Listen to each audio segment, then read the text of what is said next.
Hi everyone, welcome back to Manu teachers channel. So ఇవాల్టి class లో colonial period లో aim of education గురించి మరియు కరికులం గురించి చూద్దాము. సో ఇది మనకి కాంటెంపరీ ఎడ్యుకేషన్ ఇన్ ఇండియా అనే సబ్జెక్ట్ నుంచి ఫస్ట్ యూనిట్ అనేది కంటిన్యూ చేస్తున్నాము. సో లెంతీ సబ్జెక్ట్ ఇది. ఆల్రెడీ ఇప్పటిదాకా అప్లోడ్ చేసిన వీడియోస్ అనేటివి ఈ వీడియో ఎండింగ్ లో మీకు ప్లేలిస్ట్ రూపంలో కనిపిస్తుంది. ఫస్ట్ యూనిట్ యొక్క ప్లేలిస్ట్ కాబట్టి సిలబస్ వీడియో కూడా మీకు అక్కడే ఉంటుంది, చూసేయండి. బిఎడ్ వాళ్ళకి సంబంధించిన సబ్జెక్ట్ ఇది.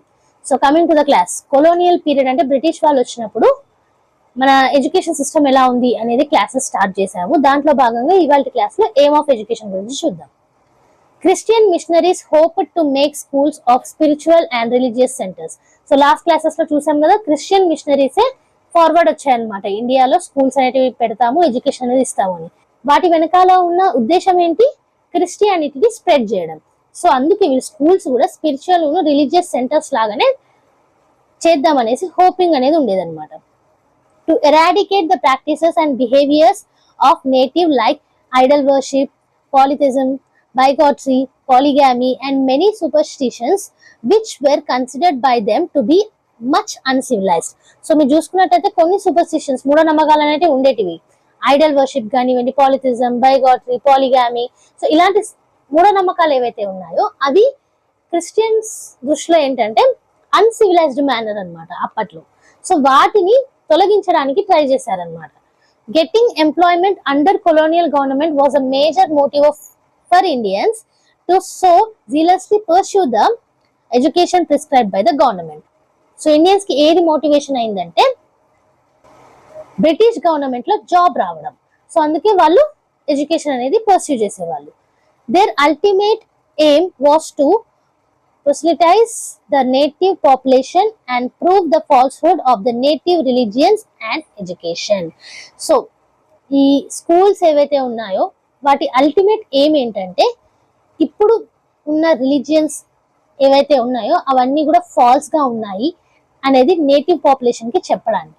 Okay, regular Bible lessons were supposed to become the norm in the schools of Christian missionaries, whereas the reality at the ground level for Christian educational missionaries in India turned out to be otherwise. So Christian schools పెట్టిందే ఈ religion ని spread చేయడానికి. So regular Bible lessons అనేటివి ఇవ్వాలనుకున్నారు, కానీ reality మాత్రం దానికి భిన్నంగా ఉంది. The examination preparation was given priority at the expense of the time needed to engage in spiritual and religious lessons. So examination పద్ధతి అనేది తీసుకొచ్చారు గవర్నమెంట్. సో ఆ ఎగ్జామినేషన్ ప్రిపరేషన్ కోసం అని చెప్పేసి ఈ రిలీజియస్ క్లాసెస్ ఏవైతే ఉన్నాయో, లెసన్స్ ఏవైతే ఉన్నాయో వాటికి కావాల్సిన టైం అనేది కూడా ప్రిపరేషన్ టైంకి ఇచ్చేసారు అనమాట. During the colonial period government was the only source of the employment for the educated. So colonial period లో ఎడ్యుకేటెడ్ పీపుల్ కి ఎంప్లాయ్మెంట్ కావాలంటే గవర్నమెంట్ మాత్రమే ఇచ్చేది. Administration, governance and military were the only sectors where the employment was generated. So employment మరి ఎక్కడెక్కడ ఉండేటివి అని అంటే అడ్మినిస్ట్రేషన్ లో, గవర్నెన్స్ లో అండ్ మిలిటరీలో. These sectors reached the saturation very soon. So మనము ఎంప్లాయ్మెంట్ ఇచ్చుకుంటూ వెళ్ళిన తర్వాత ఒక పాయింట్ ఆఫ్ టైమ్ లో ఎంప్లాయ్మెంట్ అవసరం ఉండదు, అంటే ఎంప్లాయీస్ అంతవరకు రిక్వైర్డ్ ఉండదు. సో ఒక సాచురేషన్ పాయింట్ కి వచ్చేస్తుంది. అదే జరిగింది. Colonial government realized that the increasing educated masses staying unemployed would eventually give rise to the social unrest. So ఇప్పుడు మనకి అన్ఎంప్లాయ్మెంట్ ప్రాబ్లం ఉందా? సో బ్రిటిష్ టైంలో కూడా వాళ్ళు అది గమనించారనమాట. ఎక్కువ మంది ఎడ్యుకేటెడ్ అయ్యి బయటకు వస్తే ఈ ఎంప్లాయ్మెంట్ అనేది ఉండదు, దానివల్ల కొంచెం ఇంబ్యాలెన్స్ అవ్వచ్చు సొసైటీలో అనేది. To check this from happening, the failure rate was kept very high. So ఇది కాకుండా ఉండడానికి ఏంటంటే ఎగ్జామ్స్ నిర్వహించారు. ఆ ఎగ్జామ్స్ కూడా టఫ్ గా పెట్టేవాళ్ళు అనమాట. ఫెయిల్యూర్ రేట్ అనేది ఎక్కువగా ఉండేలాగా. The reputation of the school solely depended on the success rate of the students in the examination. So ఒక స్కూల్ మంచిదా చెడ్డదా అనేది ఆ ఎగ్జామ్ లో పాస్ అయిన దాన్ని బట్టే డిపెండ్ అయి ఉండేది అప్పట్లో. Any drop in the success rate would tremendously bring down the enrollment numbers. So Christian schools అనేటివి రిలీజియస్ మ్యాటర్స్ లోకి స్థాపించారు, కానీ ఎగ్జామినేషన్ లో ఒకవేళ ఫెయిల్యూర్ రేట్ అనేది ఎక్కువగా ఉందంటే ఇండియన్స్ ఎక్కువ ఎన్రోల్ అయ్యేటోళ్ళు కాదు. Okay, this forced the Christian missionary schools to devote major part of the school time towards exam preparation rather than in spiritual or religious engagement. So ఈ reputation ని కాపాడుకోవడానికి schools లో ఈ రిలీజియస్ మరియు spiritual engagement కంటే examination preparation కి ఎక్కువగా importance ఇచ్చారనమాట. Apart from this, Christian missionaries had to largely depend on the government funds to run the schools. So funds కూడా గవర్నమెంట్ వాళ్ళే ఇచ్చేవాళ్ళు కాబట్టి క్రిస్టియన్స్ ఈ మిషనరీ స్కూల్స్ ఏవైతే ఉన్నాయో అవి ఎక్కువగా గవర్నమెంట్ మీద డిపెండ్ అయి ఉండేటివి. To receive the government funds it was mandatory on the part of the schools to follow the prescribed curriculum. So ఇప్పుడు కూడా అంతే కదా, గవర్నమెంట్ స్కూల్స్ లో గవర్నమెంట్ ప్రిస్క్రైబ్ కరికులమే ఉంటుంది, అలాగే అప్పట్లో కూడా ఉండేది. Colonial government also did not encourage conversion since that would disturb the social harmony and hence their trade. So colonial government ఈ క్రిస్టియన్ మిషనరీ స్కూల్స్ లో ఏదైతే క్రిస్టియానిటీ స్ప్రెడ్ అవుతుందో అండ్ కన్వర్షన్ ఏదైతే అవుతుందో ఒక రిలీజియన్ నుంచి ఇంకో రిలీజియన్ కి, సో దాన్ని వ్యతిరేకించింది అనమాట. ఎందుకు అంటే సోషల్ హార్మనీ దెబ్బతినొచ్చు, దానివల్ల ట్రేడ్ అనేది పోవచ్చు అనేసి. Any missionary school getting government funds could not force students to take religious lessons. So A missionary school ఒకవేళ గవర్నమెంట్ ఫండ్స్ వస్తున్నాయంటే ఆ స్కూల్ కంపల్సరీగా ఈ రిలీజియస్ లెసన్స్ తీసుకోవాలి అని స్టూడెంట్స్ ని ఫోర్స్ చేయలేదు.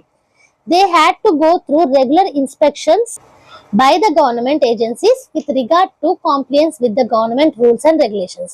సో రెగ్యులర్ గా ఇన్స్పెక్షన్స్ కూడా జరిగేటివి. అందుకే ఈ గవర్నమెంట్ ఫండెడ్ స్కూల్స్ ఏవైతే ఉన్నాయో అవి రిలీజియస్ స్పిరిచువల్ వాటికి ఎక్కువగా ఇంపార్టెన్స్ ఇవ్వలేకపోయాయి. సో నెక్స్ట్ చూసుకున్నట్టయితే curriculum. The modern school system was brought to India including the English language originally by Lord Thomas Babington Macaulay in the 1830s. మనం ఇది లాస్ట్ క్లాసెస్ లోనే చూసాము. సో మనకి లార్డ్ థామస్ గారు 1830s లో ఈ మోడర్న్ ఎడ్యుకేషన్ స్కూల్ సిస్టమ్ కానివ్వండి, English language కానివ్వండి ఇండియాకి తేవడం జరిగింది. The curriculum was confined to subjects such as science and mathematics, and subjects like metaphysics and philosophy were considered unnecessary. ఎక్కువగా సైన్స్ అండ్ మ్యాథ్స్ సబ్జెక్ట్సే బోధించేవాళ్ళు, మెటాఫిజిక్స్, ఫిలాసఫీ వీటిని unnecessary అనేసేవాళ్ళు. Teaching was confined to classrooms and the link with nature was broken, as also the close relationship between the teacher and the student. So Indian హిస్టరీలో చూసుకున్నట్టయితే teacher student relationship మంచిగా ఉండేది, and అలాగే nature లో class rooms అనేటివి తీసుకునేవాళ్ళు, real life experiences అనేటివి ఉండేటివి. కానీ కొలోనియల్ పీరియడ్ లో ఏంటంటే క్లాస్ రూమ్స్ లో మాత్రమే టీచ్ చేసేవాళ్ళు. సో నేచర్ తోటి బాండ్ అనేది బ్రేక్ అయిపోయింది, అలాగే టీచర్ స్టూడెంట్ రిలేషన్షిప్ కూడా దెబ్బతిన్నది. Religious instruction had to be altogether cancelled in the favor of preparation for examination or made to be only optional. So exams preparation కోసం ఈ religious instructions ఏవైతే ఉన్నాయో అవి క్యాన్సిల్ చేసేసారు లేదా ఆప్షనల్ లాగా చేశారు. Instructional methods employed for teaching Bible shifted from classroom to public lectures in auditorium where an entire school was addressed at once. So మళ్ళీ క్లాసెస్ తీసుకునే బదులు క్లాస్ రూమ్స్ లో ఆడిటోరియం లో మొత్తం స్కూల్ కి ఒకటేసారి ఇచ్చేవాళ్ళు అనమాట religious lessons. The Christian missionaries marginalized their radical religious pedagogies and curricular approaches just to stay afloat. So schools run అవ్వడానికి, ఎన్రోల్మెంట్ అవ్వడానికి క్రిస్టియన్ మిషనరీస్ ఏమైందంటే రిలీజియస్ పెడగాజీస్ ని, కరికులర్ ని చేంజ్ చేసుకున్నారు. Christian principles had to be brought inside the classroom in the name of moral education, which was devoid from any direct references to religious aspects. ఒకవేళ religious instructions ఇవ్వాలనుకున్న morals రూపంలో ఇవ్వాల్సి వచ్చింది, direct references అనేటివి ఇవ్వాల్సి వచ్చేటివి కావు. In India Christian missionaries took up the role of giving both religious and scientific knowledge to the natives. So ఇండియాలో క్రిస్టియన్ మిషనరీస్ తీసుకున్నాయి రిలీజియస్ సైంటిఫిక్ నాలెడ్జ్ ఇండియన్స్ కి ప్రొవైడ్ చేయడానికి. They even try to hide their true identity by projecting an impression that all the modernity was because of Christianity. So వాళ్ళ true intention ఏంటి, Christianity spread చేయడాన్ని. So ఆ spread చేయడం అనే ఈ identity ఏదైతే ఉందో దాన్ని హైడ్ చేశారు. ఏమని, మీకు మొత్తం మోడర్నిటీ కూడా క్రిస్టియానిటీ వల్లనే వస్తుందని చెప్పి. Okay, their assumptions that Christianity would become more pleasing when packaged with cultural modernity turned out to be completely opposite. కానీ ఇండియన్స్ ఊరుకుంటారా, తెలిసిన విషయమే. ఓకే, సో వాళ్ళు ఏదైతే ఎక్స్పెక్ట్ చేశారో మోడర్నిటీ కల్చర్ ని మిక్స్ చేస్తే క్రిస్టియానిటీ సైడ్ ఎక్కువగా వస్తారు అని ఎక్స్పెక్ట్ చేశారో అది టోటల్ గా ఆపోజిట్ అయింది అనమాట. It instead gave rise to enraged debates questioning the rationality and superiority of Christianity over the native religions. So questioning అనేది మొదలైంది అనమాట దానివల్ల, క్రిస్టియానిటీ ఎలా సుపీరియర్ అవుతుంది నేటివ్ రిలీజియన్స్ కంటే అని. ఓకే, సో నెక్స్ట్ చూసుకున్నట్టయితే methods of teaching. The assumptions that logic, reasoning and practical approach were the methods adopted. So simple అండి, లాజిక్, రీజనింగ్, ప్రాక్టికల్ అప్రోచ్ అనేది ఇక్కడ మెథడ్స్ ఆఫ్ టీచింగ్. సో ఇది ఇవాళ class లో మనం కొలోనియల్ పీరియడ్ కి సంబంధించిన ఎయిమ్ ఆఫ్ ఎడ్యుకేషన్, కరికులం మరియు మెథడ్స్ ఆఫ్ టీచింగ్ గురించి చూసాము. అండ్ యాజ్ యూ నో ఈ మొత్తం నోట్స్ కూడా మీకు కింద డిస్క్రిప్షన్ బాక్స్ లో పీడిఎఫ్ రూపంలో అవైలబుల్ ఉంటుంది, అక్కడ నుంచి డౌన్లోడ్ చేసుకోవచ్చు. సో ఈ నోట్స్ అనేటివి ఫ్రీగానే మీరు డౌన్లోడ్ చేసుకోవచ్చు కాబట్టి ఒక ఫ్రీ లైక్ అనేది కూడా ఇచ్చేయండి. సబ్స్క్రైబ్ చేస్తున్నాం కానీ లైక్ చేయట్లేదు, సో లైక్ చేసేయండి. మన ఛానల్లో every Tuesday and Friday regular videos అనేవి అప్లోడ్ చేస్తాము. ఏ వీడియో కూడా మిస్ కాకుండా చూడాలంటే కనుక మీరు చేయాల్సిందల్లా సబ్స్క్రైబ్ చేసేసుకొని పక్కనే ఉన్న బెల్ ఐకాన్ని ప్రెస్ చేయడం. మంచి మంచి వీడియోస్ వస్తూనే ఉంటాయి కాబట్టి like, share and subscribe. And next video తోటి మళ్ళీ కలుద్దాం. అంతవరకు eat, sleep, learn and repeat. And thank you for watching. Bye bye.